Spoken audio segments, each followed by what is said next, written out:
30만 원이 없다던 아들이 300만 원짜리 명품백을 샀습니다. 그날 저는 3억짜리 집을 팔아버리기로 결심했습니다. 과연 무슨 일들이 있었을까요? 사연 시작 전 구독과 좋아요는 사랑입니다. 저는 올해 73입니다. 남편이 세상을 떠난 지 벌써 3년이 흘렀죠. 이 빌라에서 30년을 살았습니다. 벽지가 누렇게 바랜 이 집이 제 전부였어요. 요즘 들어 부쩍 집이 낡았다는 게 느껴졌습니다. 지난달엔 화장실 배관이 터져서 수리비로 80만 원이 나갔어요. 그 전달엔 보일러가 고장나서 60만 원을 썼죠. 병원비도 만만치 않았습니다. 무릎 주사 맞으러 정형외과에 가면 한 번에 15만 원씩 들어갔어요. 기초연금으로 받는 돈이 한 달에 35만 원입니다. 여기서 관리비 8만 원, 전기세 가스비 합쳐서 5만 원이 빠져나갔죠. 남는 돈이 22만 원인데 쌀 사고 반찬거리 사면 그것도 모자랐습니다. 약값까지 생각하면 정말 숨이 막혔어요. 냉장고를 열 때마다 한숨이 나왔습니다. 김치통 하나랑 된장 하나가 덩그러니 놓여 있었죠. 계란도 사고 싶었지만 요즘 한 판에 7천 원이 넘더라고요. 예전엔 3천 원이었는데 말입니다. 아들 생각이 났습니다. 민수는 제 외아들이에요. 45살이 됐죠. 서울 강남에서 며느리랑 두 손주와 함께 잘 살고 있습니다. 민수가 결혼할 때가 떠올랐어요. 신혼집 전세금이 필요하다고 했을 때 저는 망설임 없이 제 집에 담보대출을 받았습니다. 5천만 원을 빌렸죠. 거기다 제가 30년 동안 모았던 적금까지 깨서 3천만 원을 더 보탰어요. 총 8천만 원을 아들에게 쥐어줬습니다. 엄마, 꼭 갚을게요. 제가 돈 벌면 바로 갚을게요. 민수는 그때 그렇게 말했어요. 저는 손을 저으며 웃었죠. 천천히 갚아도 돼. 내가 잘 사는 게 엄마는 더 좋으니까. 그로부터 5년 후 며느리가 사업을 한다고 했습니다. 온라인 쇼핑몰을 연다는 거였어요. 자금이 필요하다고 하더라고요. 민수가 조심스럽게 전화를 했습니다. 엄마, 미안한데 5천만 원만 빌려줄 수 있을까요? 꼭 잘 되면 이자 붙여서 갚을게요. 그 돈은 제 노후 자금이었습니다. 남편이 돌아가시기 전에 보험금으로 받아둔 돈이었죠. 하지만 저는 또 내줬어요. 이자는 무슨, 천천히 갚으면 돼. 자식이 잘 되는 게 부모 마음 아니겠습니까? 그 돈을 돌려받은 적은 한 번도 없었습니다. 하지만 재촉하지 않았어요. 민수네 형편이 나아지면 자연스럽게 갚겠거니 생각했죠. 그런데 지난달부터 정말 견디기 힘들어졌습니다. 통장 잔고가 3만 원까지 떨어졌어요. 쌀이 떨어져서 이틀 동안 라면만 먹었습니다. 한겨울인데 보일러도 제대로 틀지 못했죠. 더 이상은 안 되겠다 싶었습니다. 저도 먹고 살아야 하는데 이대로는 정말 굶어 죽겠더라고요. 손이 떨렸습니다. 휴대폰을 들었다 놨다를 3번이나 반복했어요. 아들에게 손 벌리는 게 이렇게 어려운 일인지 그때 처음 알았습니다. 심호흡을 하고 민수에게 전화를 걸었습니다. 신호가 3번 갔어요. 4번째 신호음에서 민수가 받았죠. 여보세요, 엄마? 목소리가 피곤해 보였습니다. 저는 입이 바짝 말랐어요. 민수야, 엄마인데. 네, 무슨 일이세요? 차갑진 않았지만 그렇다고 따뜻하지도 않은 목소리였습니다. 저는 가슴이 철렁했어요. 저기, 미안한데 말이야. 말을 꺼내기가 정말 힘들었습니다. 목구멍에 뭔가 걸린 것 같았어요. 한 달에 30만 원만 좀 도와줄 수 있겠니? 요즘 물가가 너무 올라서 엄마가 생활하기가 진짜 힘들구나. 전화기 너머로 한숨소리가 들렸습니다. 길고 무거운 한숨이었죠. 엄마, 요즘 저희도 진짜 어려워요. 애들 학원비만 해도 한 달에 100만 원 넘게 나가고 집 대출 이자도 있고 제 가슴이 무너져 내렸습니다. 하지만 포기할 수 없었어요. 엄마가 너한테 얼마나 해줬는데 그때 그 돈들 생각 안 나니? 제 목소리가 떨렸습니다. 민수는 잠시 침묵했어요. 그때 배경에서 여자 목소리가 들렸습니다. 며느리였죠. 또 돈 달라는 거예요? 진짜 언제까지 이래야 돼요? 심장이 쿵 내려앉았습니다. 며느리 목소리엔 짜증이 가득했어요. 갑자기 전화기가 바뀌는 소리가 났습니다. 며느리가 전화를 받았더라고요. 어머님, 저희도 이해 좀 해주세요. 우린 셀러리맨이에요. 애들 키우는 것도 힘들고 저희 부모님들도 계시잖아요. 목소리가 날카로웠습니다. 전혀 미안한 기색이 없었죠. 근데 엄마가 전해준 돈은? 제가 말을 잇기도 전에 며느리가 끊어버렸습니다. 그건 그때고 지금은 지금이잖아요. 어머님도 기초연금 나오시잖아요. 그걸로 사세요. 그리고 전화가 끊어졌습니다. 뚜아는 신호음만 울렸어요. 저는 한참을 그대로 서 있었습니다. 휴대폰을 귀에 댄 채로요. 손이 부들부들 떨렸어요. 눈물이 주르륵 흘러내렸습니다. 1억 3천만 원을 줬던 제 아들이었습니다. 그 아들이 달랑 30만 원을 거절했어요. 아니, 거절한 정도가 아니었죠. 짜증을 냈습니다. 저는 소파에 주저앉았어요. 가슴이 너무 아팠습니다. 숨을 쉬기가 힘들었죠. 창밖엔 눈이 내리고 있었습니다. 하얀 눈이 빌라 창문에 쌓여갔어요. 난방을 아껴야 해서 집안은 추웠습니다. 이불을 뒤집어 쓰고 웅크렸죠. 그날 밤 잠을 이룰 수가 없었습니다. 천장만 멍하니 바라봤어요. 민수 어렸을 때가 자꾸 떠올랐습니다. 제 손을 꼭 잡고 유치원 가던 모습, 초등학교 입학식 날 새 옷 입고 좋아하던 모습, 대학 합격하고 저를 껴안던 모습. 그 아이가 어쩌다 이렇게 됐을까요? 눈물이 베개를 적셨습니다. 그 전화 이후로 일주일이 지났습니다. 저는 민수에게 다시 전화를 걸어봤어요. 혹시 그날 기분이 안 좋았던 건 아닐까 싶었죠. 신호음이 길게 울렸습니다. 한 번, 두 번, 세 번. 받지 않더라고요. 끊어졌어요. 문자를 보냈습니다. 민수야, 엄마야. 전화 좀 받아줄래? 보낸 지 10분 만에 읽음 표시가 떴습니다. 하지만 답장은 없었어요. 가슴이 답답했습니다. 제 아들이 저를 피하고 있었죠. 사흘 후 또 전화를 걸었습니다. 이번엔 아예 신호도 안 갔어요. 차단당한 건 아닐까 하는 생각이 들었습니다. 설마 그럴 리가 없겠죠. 제가 너무 예민한 거겠죠. 일주일에 한 번씩 전화를 했습니다. 한 달 동안 4번을 걸었어요. 단 한 번도 받지 않았습니다. 문자도 계속 보냈습니다. 민수야, 엄마 걱정돼서 그래. 잘 지내는 거 맞지? 요즘 날씨 추운데 감기 조심해라. 손주들 얼굴 보고 싶구나. 모두 읽었지만 답장은 한 글자도 없었습니다. 저는 점점 지쳐갔어요. 혼자 있으니 외로움이 뼛속까지 파고들었습니다. 밥을 먹다가도 문득 눈물이 났어요. 텔레비전을 보다가도 민수 생각에 한숨만 나왔죠. 손주들 얼굴이 너무 보고 싶었습니다. 큰 손주 지훈이는 올해 10살, 작은 손주 지아는 8살이에요. 예전엔 2달에 한 번씩 제가 민수네 집에 놀러 갔었죠. 아이들이 저를 얼마나 좋아했는지 모릅니다. 제가 가면 현관문 앞에서 할머니하고 뛰어나왔어요. 제 품에 안겨서 재롱을 떨었죠. 같이 떡볶이도 만들어 먹고 그림책도 읽어줬습니다. 지훈이는 제가 들려주는 옛날 이야기를 좋아했어요. 지아는 제 무릎에 앉아서 머리를 빗겨달라고 했죠. 그런데 그게 벌써 6개월 전 일이 됐습니다. 아이들은 지금 저를 기억이나 할까요? 추석이 다가왔습니다. 명절만큼은 가족이 모여야 한다고 생각했어요. 용기를 내서 민수에게 문자를 보냈습니다. 민수야, 추석엔 할머니가 손주들 보러 가도 되겠니?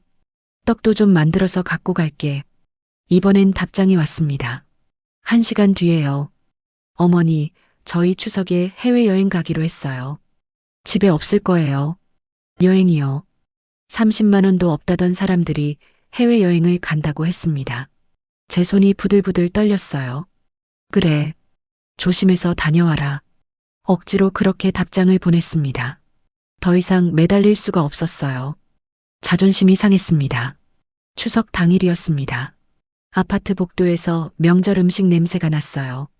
옆집에서는 웃음소리가 들렸죠. 가족들이 모여서 즐거운 시간을 보내는 소리였습니다. 저는 혼자 찬장을 열었습니다. 라면 한 봉지가 남아 있었어요. 냄비에 물을 끓여서 라면을 끓였죠. 식탁에 혼자 앉아서 라면을 먹었습니다. 후루룩 소리만 적막한 집안에 울렸어요. 국물이 짰습니다. 아니, 제 눈물이 섞였는지도 모르겠네요. 며칠 후였습니다. 아래층에 사는 김할머니를 마주쳤어요. 장을 보러 나가는 길이었죠. 영숙 씨, 얼굴이 왜 그래요? 많이 수척해졌네. 김할머니가 걱정스러운 얼굴로 물었습니다. 저는 괜찮다고 손을 저었어요. 별일 아니에요. 하지만 김할머니는 제 팔을 잡았습니다. 무슨 일 있어요? 나한테 얘기해봐요. 참았던 게 터졌습니다. 저는 그 자리에서 울음을 터뜨렸어요. 김할머니 앞에서 아들 이야기를 다 했습니다. 아들이 제 연락을 안 받아요. 30만 원만 달라고 했는데 짜증을 냈어요.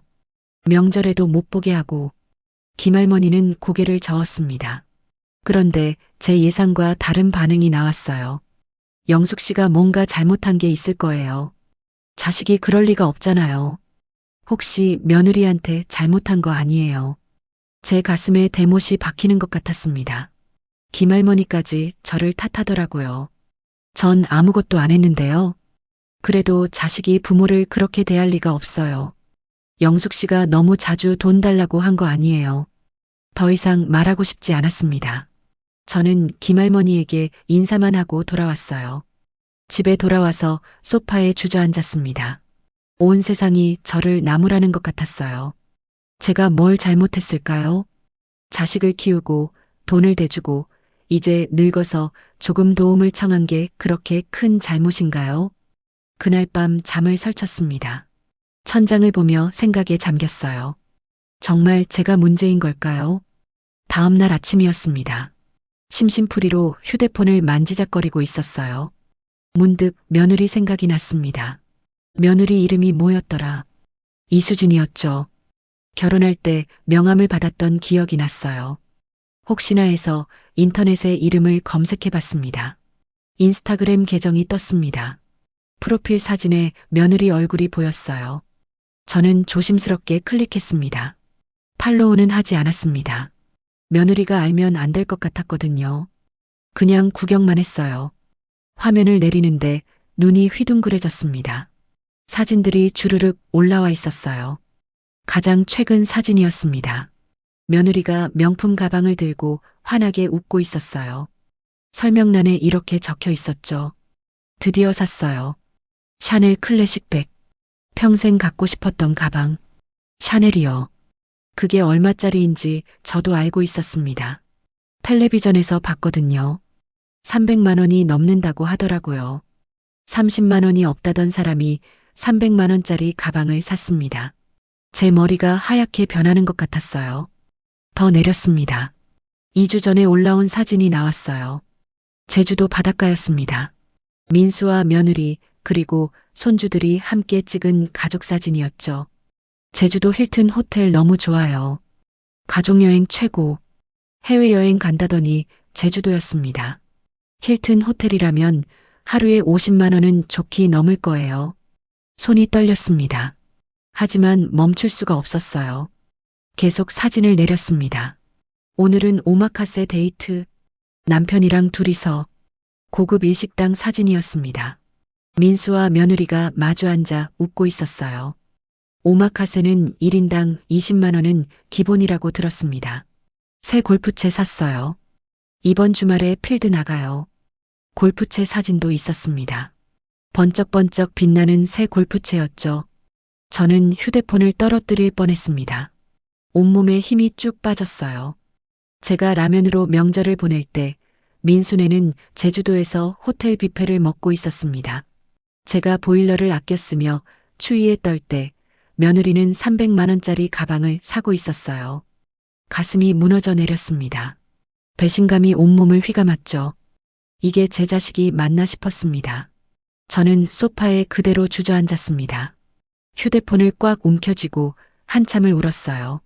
목 놓아 울었습니다. 30년 동안 키운 자식이었습니다. 손이 부르트도록 일해서 대학까지 보낸 아들이었어요. 1억 넘게 돈을 대준 아들이었죠. 그 아들이 저를 거짓말쟁이로 만들었습니다.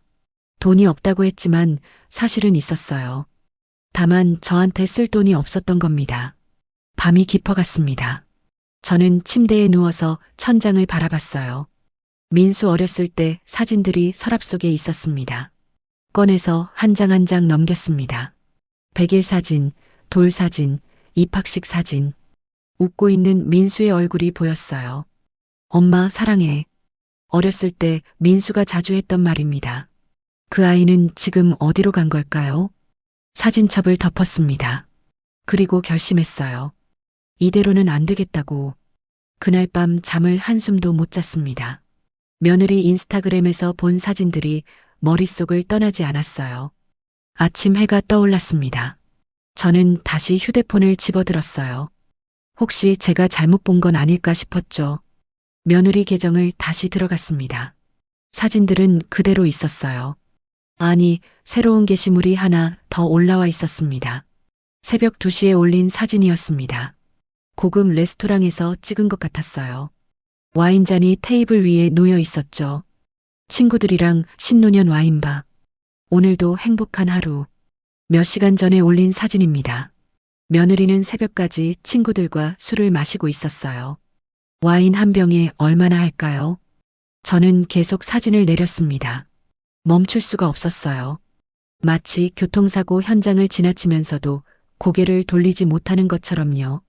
한 달 전 사진이 나왔습니다. 백화점에서 찍은 셀카였어요. 오늘 쇼핑 대박. 남편이 구두 사줬어요. 페라가모 신상. 페라가모 구두요. 그것도 남자 구두라면 100만 원은 넘을 겁니다. 민수가 며느리한테 사준 거였죠. 제 입술을 깨물었습니다. 피가 날 것 같았어요. 더 내렸습니다. 2달 전 사진들이었죠. 지훈이 수학학원 바꿨어요. 대치동 유명한 곳으로. 비싸지만 아이를 위해서라면. 대치동 학원이요. 거긴 한 달에 200만 원씩 한다고 들었습니다. 지하 피아노 선생님 바꿨어요. 이번엔 예원 나온 선생님. 실력이 확실히 다르네요. 예원 출신 선생님이면 레슨비가 시간당 10만 원은 할 거예요. 손주들 교육비에는 돈을 아끼지 않더라고요. 그런데 할머니 생활비 30만 원은 아까웠던 겁니다. 제 가슴에 구멍이 뚫리는 것 같았습니다. 숨을 쉬는 게 힘들었어요. 3달 전 사진으로 갔습니다. 민수가 올린 게시물이었어요. 며느리 계정을 보다가 민수 이름을 눌렀더니 민수 계정으로 넘어갔습니다. 드디어 장만했습니다. 제네시스 GV80. 10년 꿈꿔왔던 차. 새 차 사진이었습니다.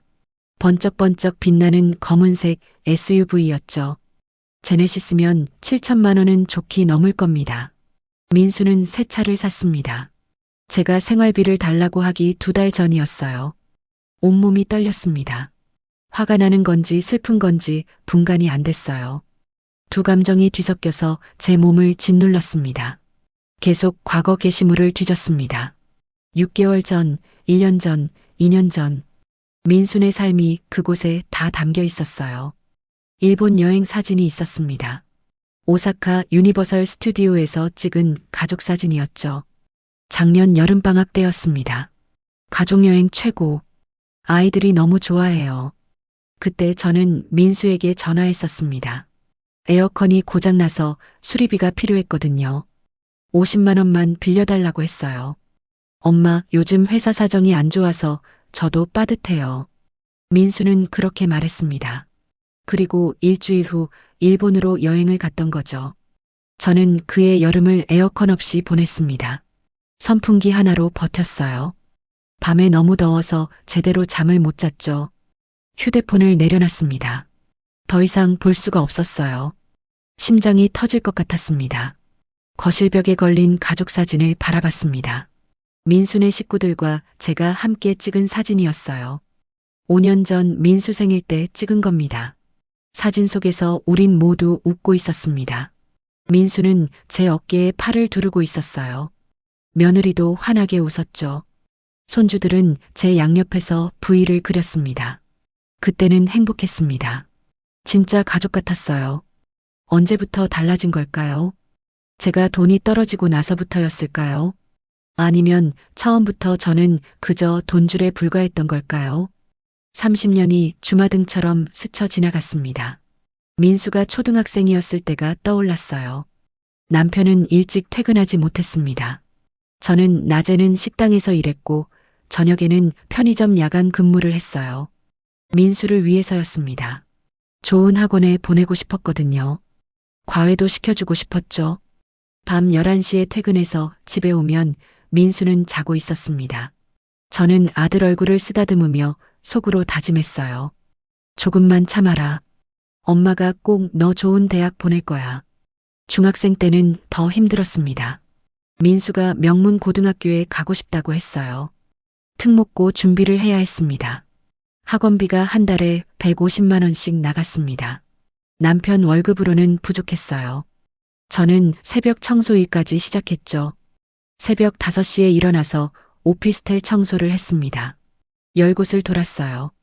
무릎이 아프고 허리가 휘청거렸지만 참았습니다. 민수를 위해서였으니까요. 고등학생 때는 더 했습니다. 대학 입시 준비에 돈이 정말 많이 들었어요. 종합반 학원비에 과외비까지 합치면 한 달에 300만 원이 넘었습니다. 남편과 저는 하루도 쉬지 않고 일했습니다. 명절에도 일했어요. 휴가 같은 건 꿈도 못 꿨죠. 손이 거칠어졌습니다. 청소하고 설거지하느라 손톱 밑이 까맣게 변했어요. 허리도 안 좋아졌습니다. 하지만 병원 갈 시간도 돈도 없었죠. 민수가 대학에 붙었습니다. 서울에 있는 좋은 대학이었어요. 그날 민수가 저를 껴안았습니다. 엄마 고마워. 엄마 덕분이야. 그 말 한마디에 모든 고생이 사라졌습니다. 제 인생에서 가장 행복한 순간이었어요. 대학 4년 동안 등록금에 생활비까지 보냈습니다. 민수가 편하게 공부하길 바랐거든요. 아르바이트 같은 건 하지 말고요. 졸업하고 취직했을 때도 기뻤습니다. 이제 조금 편해지겠구나 싶었어요. 민수가 잘 살면 저도 조금 숨통이 트일 거라 생각했죠. 결혼할 때 제 집까지 담보로 잡았습니다. 5천만 원을 빌렸어요. 그 빚을 갚느라 5년이 걸렸습니다. 남편이 쓰러진 건 그 무렵이었습니다. 과로였어요. 쉬지 않고 일한 탓이었죠. 3년 동안 병원을 다녔습니다. 저는 남편을 간병하면서도 일을 놓지 못했어요. 병원비를 벌어야 했으니까요.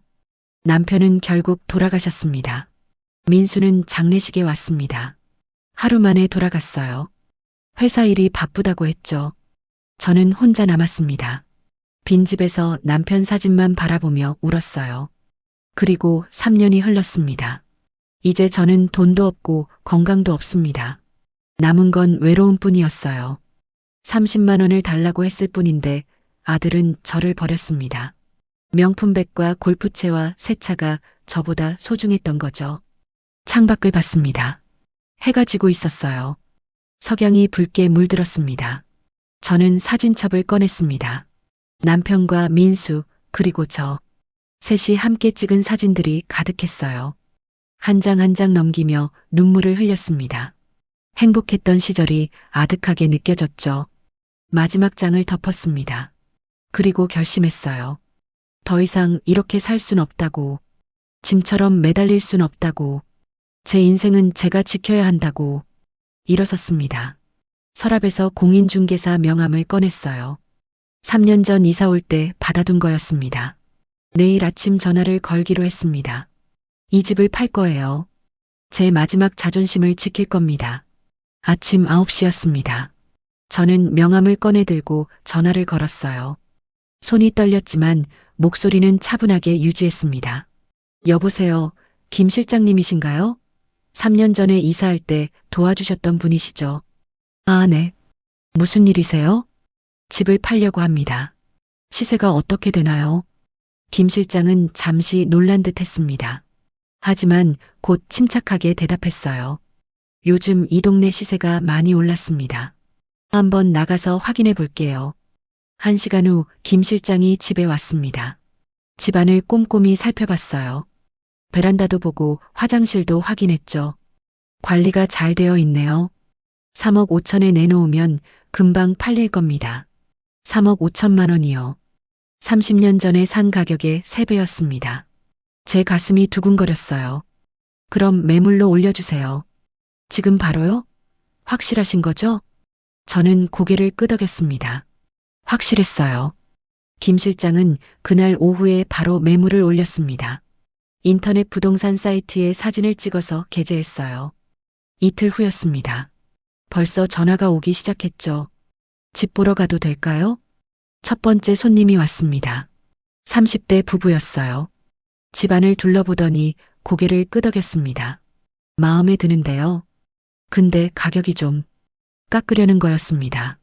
저는 단호하게 말했어요. 가격은 조정할 수 없습니다. 그 부부는 아쉬워하며 돌아갔습니다. 사흘 후 두 번째 손님이 왔습니다. 40대 남자였어요.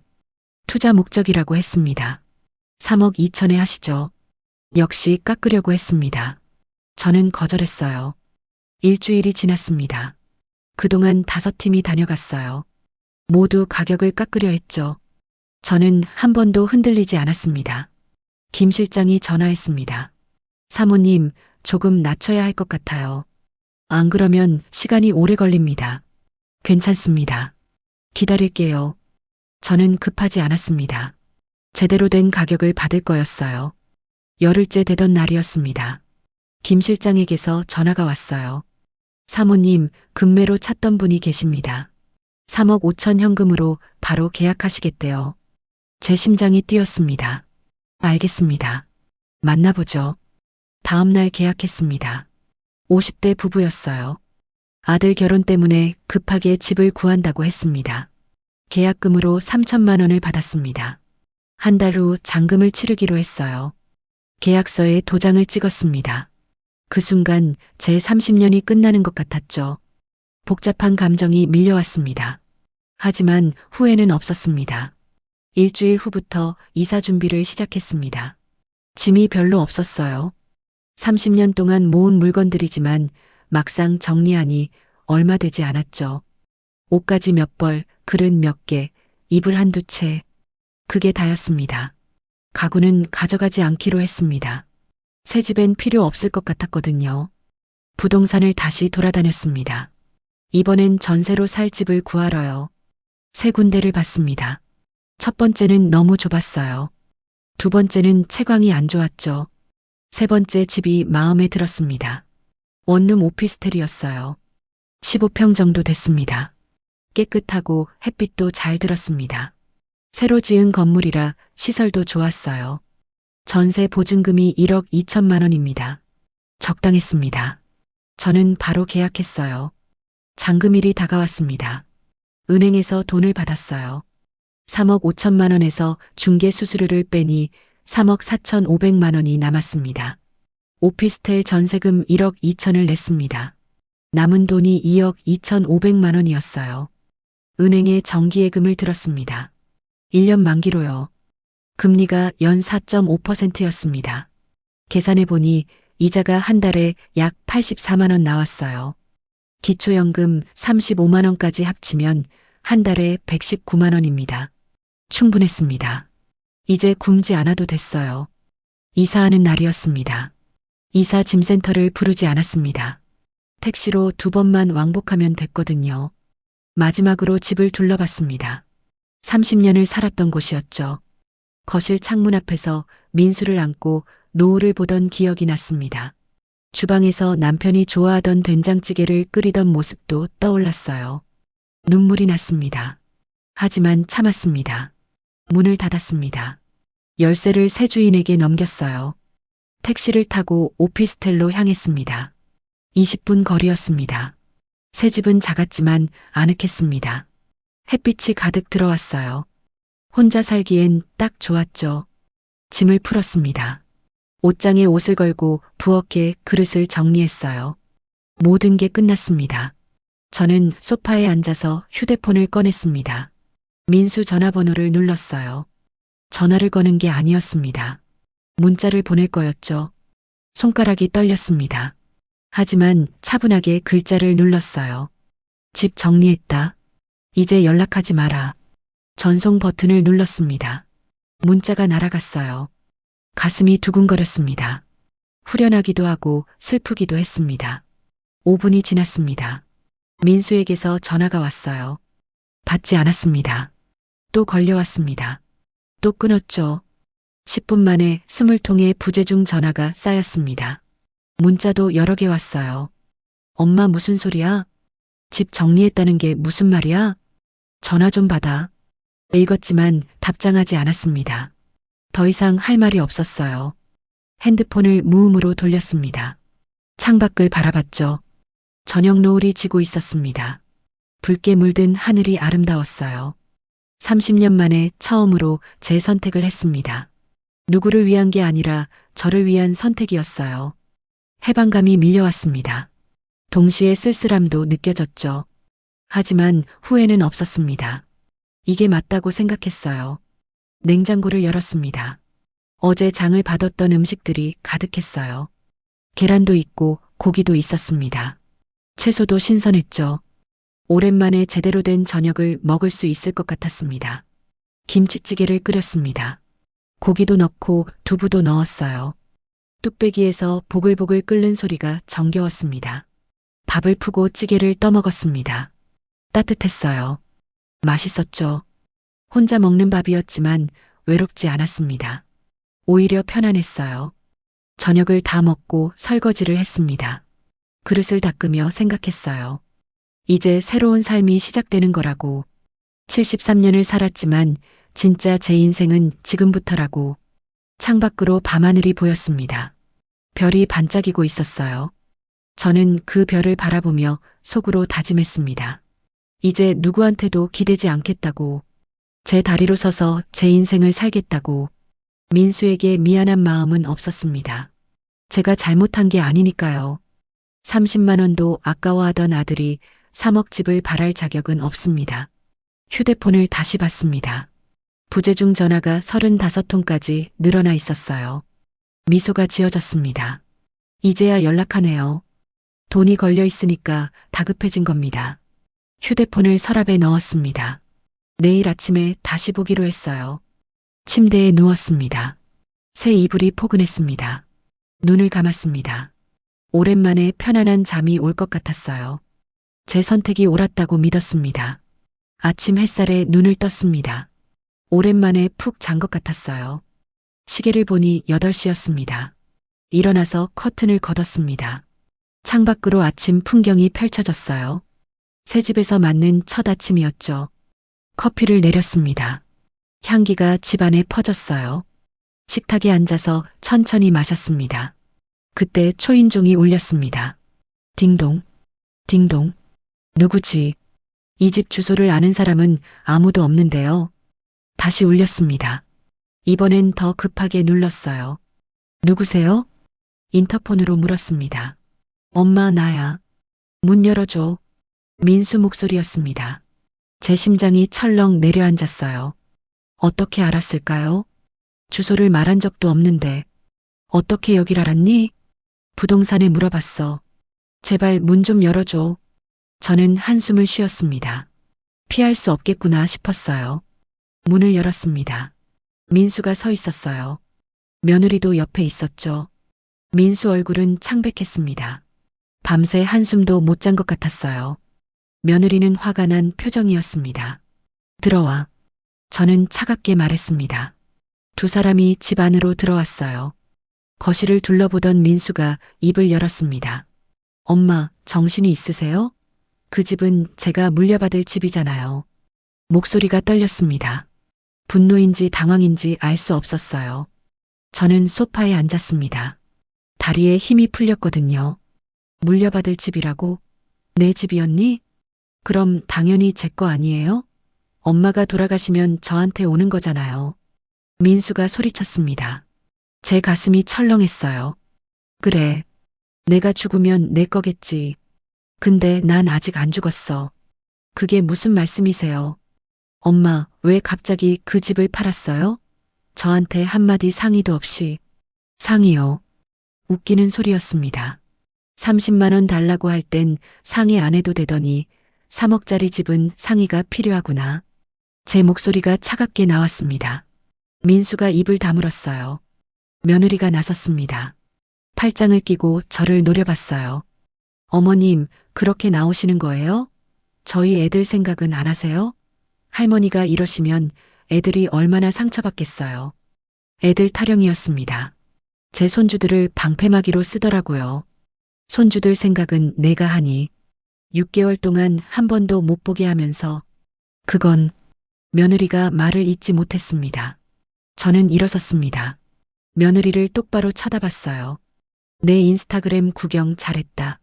명품 백살 돈은 있고 시어머니 생활비는 없더라. 며느리 얼굴이 새하얗게 질렸습니다. 입술이 파르르 떨렸어요.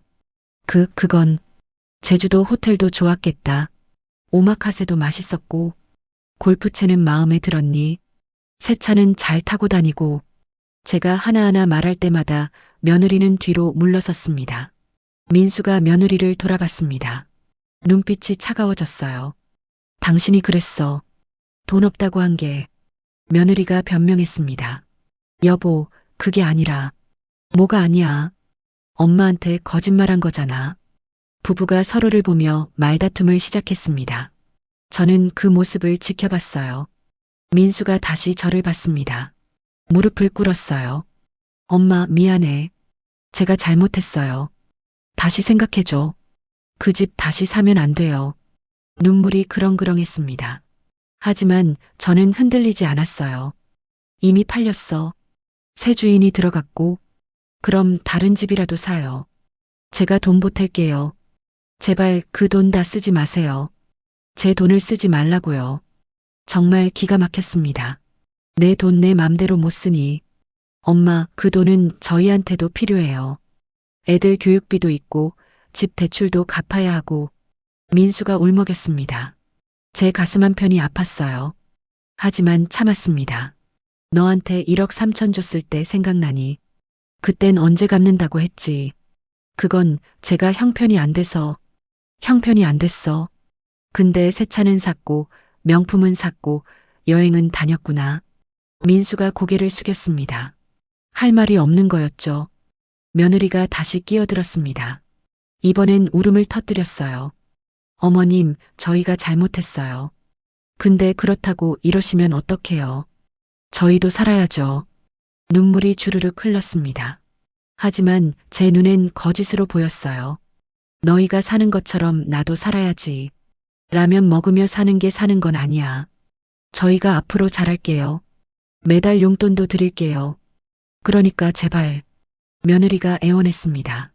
민수도 계속 무릎을 꿇고 있었어요. 저는 창밖을 봤습니다. 하늘이 파랗게 개어 있었어요. 한참을 침묵이 흘렀습니다. 민수와 며느리는 숨을 죽이고 제 대답을 기다렸죠. 이미 늦었어. 집은 돌려줄 수 없어. 엄마. 하지만 조건이 있어. 민수가 고개를 들었습니다. 눈빛에 희망이 비쳤어요. 내가 진심으로 변한다면 그때 다시 생각해 볼게. 엄마 역할은 할 수 있어. 진심으로 변하겠어요. 뭐든지 할게요. 민수가 다급하게 말했습니다. 저는 천천히 입을 열었습니다. 매달 50만 원씩 생활비를 보내. 그리고 주말마다 손주들 데리고 와. 내가 확인할 거야. 내가 정말 변했는지. 알겠어요. 꼭 그렇게 할게요. 민수가 고개를 끄덕였습니다. 며느리도 억지로 고개를 숙였어요. 마지못해 하는 모습이었지만 어쩔 수 없었겠죠. 하지만 명심해. 한 번이라도 약속 어기면 그때는 정말 끝이야. 다시는 내 얼굴 보지 마. 네, 엄마. 꼭 지킬게요. 민수가 일어났습니다. 며느리도 따라 일어났어요. 그럼 저희 이만 가볼게요. 민수가 고개를 숙였습니다. 며느리도 마지못해 인사했죠. 문을 열어줬습니다. 두 사람이 나가려는데 민수가 뒤돌아봤어요. 엄마, 정말 미안해. 목소리가 떨렸습니다. 진심처럼 들렸어요. 말로만 미안하다고 하지 마. 행동으로 보여줘. 민수가 고개를 끄덕이고 나갔습니다. 문을 닫았습니다. 복도에서 두 사람 목소리가 들렸어요. 다 당신 때문이야. 인스타그램에 그런 걸 왜 올려? 민수가 며느리를 나무랐습니다. 나만 잘못한 거야. 당신도 새 차 샀잖아. 며느리가 받아쳤습니다. 두 사람이 싸우는 소리가 점점 멀어졌습니다. 엘리베이터를 타고 내려가는 모양이었어요. 저는 소파에 주저앉았습니다. 다리에 힘이 쭉 빠졌어요. 가슴이 복잡했습니다. 후련하기도 하고 슬프기도 했죠. 민수의 무릎 꿇던 모습이 자꾸 떠올랐습니다. 제 아들이 저 앞에 무릎을 꿇었어요. 눈물이 났습니다. 참았지만 결국 흘러내렸죠. 이렇게 되길 바란 건 아니었습니다. 그냥 조금만 도와주길 바랐을 뿐이에요. 하지만 선택의 여지가 없었습니다. 이대로는 안 됐으니까요. 창밖을 봤습니다. 새들이 날아가고 있었어요. 저도 이제 자유로워진 걸까요? 아직은 모르겠습니다. 하지만 후회는 없어요. 제 선택이 옳았다고 믿고 싶습니다. 민수가 다녀간 후 2주가 지났습니다. 조용했어요. 전화도 문자도 오지 않았습니다. 약속을 지킬 생각이 없나 보다 싶었습니다. 역시 그랬구나. 제 예상이 맞았던 거죠. 쓸쓸했습니다. 기대하지 않았지만 그래도 섭섭하더라고요. 노인복지관에 등록했습니다. 집에만 있으니 우울해질 것 같았거든요. 요가 수업을 신청했습니다. 화요일과 목요일 오전 10시였어요. 서예 수업도 들었죠. 수요일 오후 2시였습니다. 처음엔 낯설었습니다. 사람들이 많았거든요. 하지만 곧 익숙해졌어요. 요가 선생님이 친절했습니다. 동작을 천천히 알려줬어요. 제 몸이 뻐근하게 풀리는 게 느껴졌죠. 서예는 더 좋았습니다. 먹을 갈고 붓을 들면 마음이 차분해졌어요. 세상 시름을 잊을 수 있었습니다. 복지관에서 친구도 사귀었습니다. 최할머니였어요. 나이가 저랑 비슷했죠. 저도 혼자 살아요. 남편은 5년 전에 세상 떠났고 자식들은 다 멀리 있어요. 최할머니가 말했습니다. 저랑 처지가 비슷했어요. 우리 점심 같이 먹어요. 최할머니가 제안했습니다. 저는 고개를 끄덕였죠. 복지관 식당에서 밥을 먹었습니다. 된장찌개에 생선구이가 나왔어요. 맛있었습니다. 혼자 사니까 밥 먹는 게 제일 외로워요. 최할머니가 말했습니다. 저도 공감했어요. 맞아요. 식탁에 혼자 앉으면 그렇게 쓸쓸할 수가 없어요. 그러니까 우리 자주 같이 먹어요. 그날부터 최할머니와 자주 밥을 먹었습니다. 이야기도 나눴어요. 옛날 얘기도 하고 요즘 얘기도 했죠. 혼자가 아니라는 게 좋았습니다.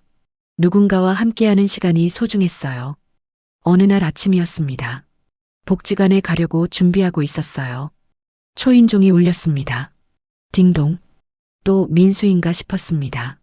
인터폰을 확인했어요. 민수가 서 있었습니다. 혼자였어요. 며느리는 없었죠. 문을 열지 않았습니다. 그냥 서서 지켜봤어요. 민수는 문 앞에 서 있었습니다. 초인종을 누르지 않았어요. 그냥 서 있기만 했죠. 1시간이 지났습니다. 민수는 그대로였어요. 2시간이 지났습니다. 여전히 서 있었습니다. 점심시간이 됐습니다. 민수가 바닥에 주저앉았어요. 무릎을 꿇고 앉았습니다. 제 가슴이 아팠습니다.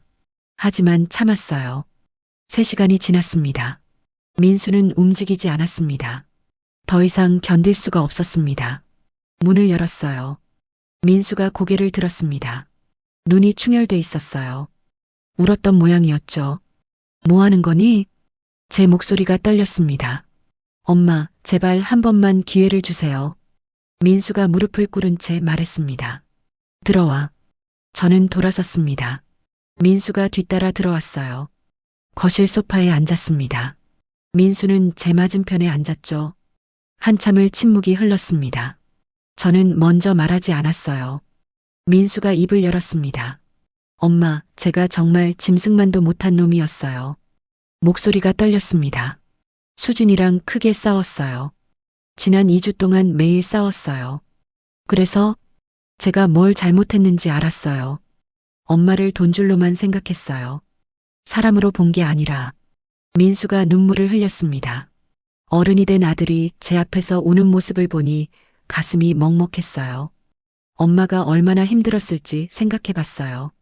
혼자 계시면서 아프고 외롭고 그런데 저는 전화 한 통 안 했어요. 이제 와서 후회하니 제 목소리가 차가웠습니다. 늦은 거 알아요. 근데 정말 변하고 싶어요. 진짜 아들이 되고 싶어요. 민수가 바닥에 이마를 찧었습니다. 쿵 소리가 났어요. 제발 한 번만 기회를 주세요. 엄마 없이는 못 살겠어요. 제 눈에서도 눈물이 났습니다. 참았지만 흘러내렸어요. 일어나. 민수가 고개를 들었습니다. 집은 돌려줄 수 없어. 이미 끝난 일이야. 알아요. 그건 제가 포기했어요. 하지만 내가 진심으로 변한다면 엄마 역할은 할게. 민수가 환하게 웃었습니다. 어렸을 때 그 웃음이었어요. 고마워요, 엄마. 저도 미소를 지었습니다. 오랜만에 웃는 것 같았어요. 조건이 있어. 네, 말씀하세요. 매달 50만 원씩 생활비를 보내. 꼭 달마다야. 하루라도 늦으면 안 돼. 네, 꼭 그렇게 할게요. 그리고 주말마다 손주들 데리고 와. 내가 얼굴 보고 싶어? 네, 토요일마다 올게요. 민수가 고개를 끄덕였습니다. 한 번이라도 약속 어기면 그땐 정말 끝이야. 알아요. 절대 안 그럴게요. 민수가 일어났습니다. 저한테 다가왔어요. 엄마 안 와도 돼요. 제 가슴이 뭉클했습니다. 고개를 끄덕였죠. 민수가 저를 껴안았습니다. 따뜻했어요. 제 아들의 온기가 느껴졌습니다. 저도 민수를 안았습니다. 눈물이 주르륵 흘러내렸어요. 미안해, 엄마. 정말 미안해. 민수가 제 등을 토닥였습니다. 이제 됐어. 앞으로 잘하면 돼. 저도 민수 등을 쓰다듬었습니다. 한참을 그렇게 있었습니다. 모자가 껴안고 울었어요. 얼마나 지났을까요? 민수가 몸을 떼었습니다. 엄마, 토요일에 애들 데리고 올게요. 지훈이랑 지아가 엄청 보고 싶어 해요. 그래, 할머니도 보고 싶었어. 수진이도 데려와도 돼요? 저는 잠시 망설였습니다. 하지만 고개를 끄덕였어요. 그래, 며느리도 데려와. 가족이니까. 민수가 환하게 웃었습니다. 고마워요, 엄마. 가봐. 회사 가야지. 네, 그럼 토요일에 봬요. 민수가 인사하고 나갔습니다. 문을 닫았습니다. 거실로 돌아와 소파에 앉았어요. 가슴이 두근거렸습니다. 기쁘기도 하고 불안하기도 했어요. 정말 변할까요? 아니면 또 실망하게 될까요? 모르겠습니다. 하지만 기회를 준 건 맞아요. 마지막 기회였습니다. 다시는 없어요. 창밖을 봤습니다. 따뜻한 햇살이 들어왔어요. 봄이 오고 있었습니다. 제 마음에도 봄이 오는 것 같았죠. 토요일이 기다려졌습니다.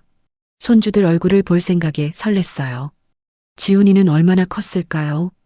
지아는 여전히 수줍음을 탈까요? 궁금했습니다. 보고 싶었어요. 냉장고를 열었습니다. 장을 봐야겠다고 생각했어요. 손주들이 좋아하는 음식을 만들어줘야죠. 떡볶이도 하고 김밥도 싸야겠어요. 과일도 사두고요. 메모지에 적었습니다. 쌀, 떡, 어묵, 김밥 재료, 사과, 귤. 장 보러 나갈 준비를 했습니다. 가방을 들고 현관문을 열었어요. 복도에 햇빛이 가득했습니다. 오랜만에 발걸음이 가벼웠습니다. 제 인생에 다시 희망이 생긴 것 같았어요. 민수를 믿어보기로 했습니다. 마지막으로요. 엘리베이터를 탔습니다. 1층으로 내려가며 생각했어요. 가족이란 게 뭘까요? 피를 나눴다고 가족은 아닙니다. 진심으로 아끼고 돌봐줘야 가족이죠. 민수가 그걸 깨달았길 바랍니다. 이제부터는 진짜 가족으로 살고 싶어요. 엘리베이터 문이 열렸습니다. 밖으로 나갔어요. 파란 하늘이 펼쳐져 있었습니다. 좋은 날이었습니다. 토요일 아침이었습니다. 일찍 눈이 떠졌어요. 5시였습니다. 잠을 더 자려고 했지만 안 됐습니다. 설렜거든요. 오늘 손주들이 온다는 생각에 가슴이 두근거렸어요. 일어나서 집안을 정리했습니다. 청소기를 돌리고 걸레질도 했어요. 창문도 닦았죠. 부엌으로 갔습니다. 어제 사둔 재료들이 냉장고에 가득했어요. 떡볶이부터 만들었습니다. 떡을 물에 불리고 양념을 만들었어요. 지훈이가 좋아하는 달달한 맛으로요. 김밥도 쌌습니다. 당근, 단무지, 시금치, 계란. 정성스럽게 말았죠. 지아가 김밥을 좋아했거든요. 과일도 깎아뒀습니다. 사과는 토끼 모양으로 예쁘게 만들었어요. 11시가 됐습니다. 민수가 12시에 온다고 했었죠. 옷을 갈아입었습니다. 깨끗한 블라우스를 꺼내 입었어요. 머리도 빗었습니다. 거울을 봤습니다. 주름진 얼굴이었지만 오늘은 환하게 빛나는 것 같았어요. 11시 50분이었습니다. 현관문 쪽을 계속 쳐다봤어요. 초인종이 울렸습니다. 딩동. 심장이 쿵 뛰었습니다. 황급히 문을 열었어요. 할머니, 지훈이가 소리쳤습니다. 제품으로 달려왔어요. 할머니, 보고 싶었어요. 지아도 뒤따라 안겼습니다. 두 손주를 꼭 껴안았어요. 할머니도 너무 보고 싶었어. 우리 지훈이, 지아 많이 컸네.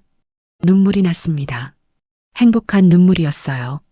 민수가 웃으며 들어왔습니다. 며느리도 함께였어요. 어머니, 안녕하세요. 며느리가 조심스럽게 인사했습니다. 예전처럼 건방지지 않았어요. 어서 와. 들어와. 저도 웃으며 맞았습니다. 거실로 들어갔습니다. 손주들이 집 안을 둘러봤어요. 할머니, 여기 새 집이에요? 지훈이가 물었습니다. 응, 할머니가 이사 왔어. 우와, 작지만 예뻐요.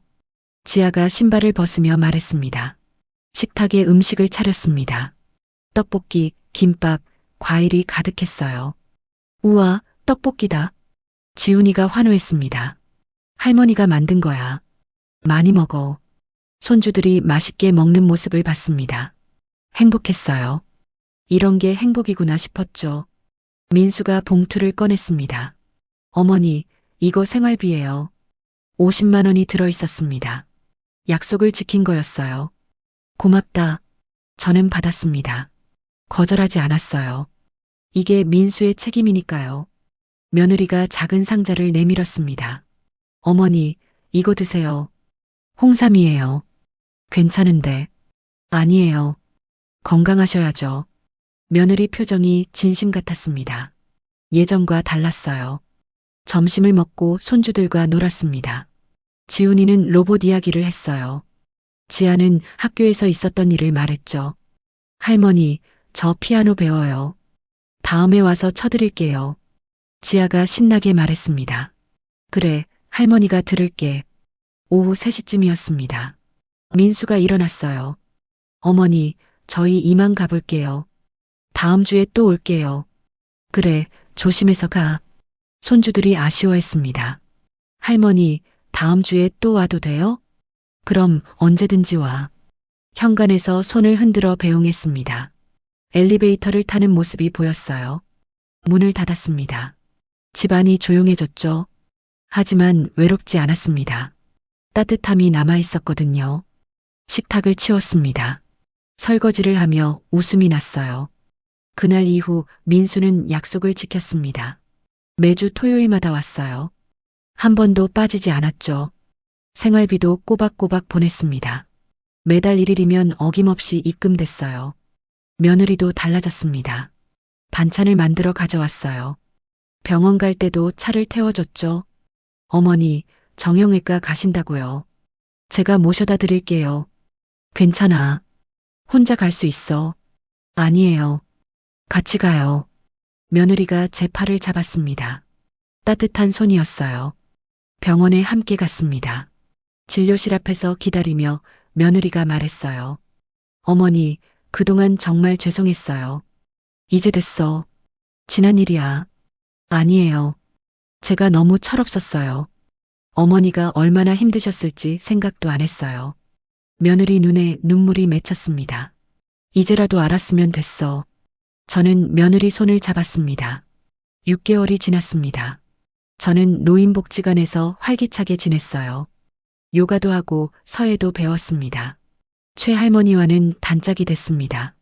일주일에 3번은 같이 밥을 먹었어요. 영숙 씨, 요즘 표정이 많이 밝아졌어요. 최할머니가 말했습니다. 그래요. 마음이 편해져서 그런가 봐요. 아드님이랑 잘 지내시나 봐요. 네, 이제 괜찮아요. 예금, 이자로 매달 84만 원이 들어왔습니다.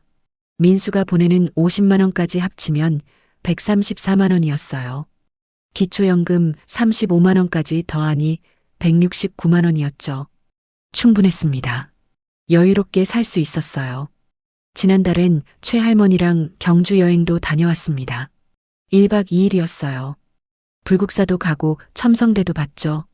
오랜만에 여행이라 신났습니다. 다음엔 제주도 가요. 최할머니가 제안했습니다. 좋아요. 가을에 가요. 저도 웃으며 대답했어요. 어느 토요일이었습니다. 민수네 식구가 왔어요. 지훈이가 상장을 들고 왔습니다. 할머니, 저 수학경시 대회에서 상 탔어요. 우와, 우리 지훈이 대단한데. 지아는 피아노 곡을 연주해줬습니다. 작은 키보드를 가져왔더라고요. 할머니, 들어보세요. 모차르트 작은 별 변주곡이었습니다. 서툴렀지만 예쁜 연주였어요. 잘한다, 우리 지아. 박수를 쳐줬습니다. 지아가 환하게 웃었어요. 저녁을 같이 먹었습니다. 민수가 고기를 사왔더라고요. 어머니, 오늘은 제가 구울게요. 민수가 고기를 구웠습니다. 가족이 둘러앉아 밥을 먹었어요. 예전처럼 따뜻했습니다. 아니, 예전보다 더 좋았어요. 진짜 가족이 된 것 같았습니다. 밤이 깊어졌습니다. 민수네가 돌아간 후였어요. 일기장을 꺼냈습니다. 펜을 들었죠. 오늘도 좋은 하루였다. 민수가 변했다. 진심으로 변했다. 이제 믿을 수 있을 것 같다. 적으며 미소가 지어졌습니다. 다음 줄에 적었습니다. 집을 판 결정이 옳았다. 그게 아니었으면 지금 이 행복도 없었을 것이다. 마지막 문장을 적었습니다. 내 인생의 주인공은 나다. 그리고 이제야 진짜 가족을 찾았다. 일기장을 덮었습니다. 창밖을 봤어요. 밤하늘에 별이 반짝였습니다. 초승달도 떠 있었죠. 아름다운 밤이었습니다. 73년을 살았습니다. 힘든 시간도 많았어요. 하지만 지금 이 순간이 가장 행복합니다. 자식에게 의지하지 않았어요. 제 힘으로 섰죠. 그랬더니 자식이 돌아왔습니다. 진심으로요. 이게 정답이었던 것 같습니다. 침대에 누웠습니다. 포근한 이불을 덮었어요. 내일은 복지관에서 노래교실이 있습니다. 최할머니랑 같이 가기로 했죠. 다음 주 토요일엔 또 손주들이 옵니다. 뭘 만들어줄까 벌써 고민이 됩니다. 행복한 고민이었습니다. 눈을 감았습니다. 편안한 잠이 왔어요. 제 인생은 이제부터입니다. 새로운 시작이에요. 그리고 이번엔 제가 주인공입니다. 여러분, 자식을 사랑하되 자기 자신을 먼저 사랑하십시오. 여러분들의 노후는 여러분들이 지켜야 합니다.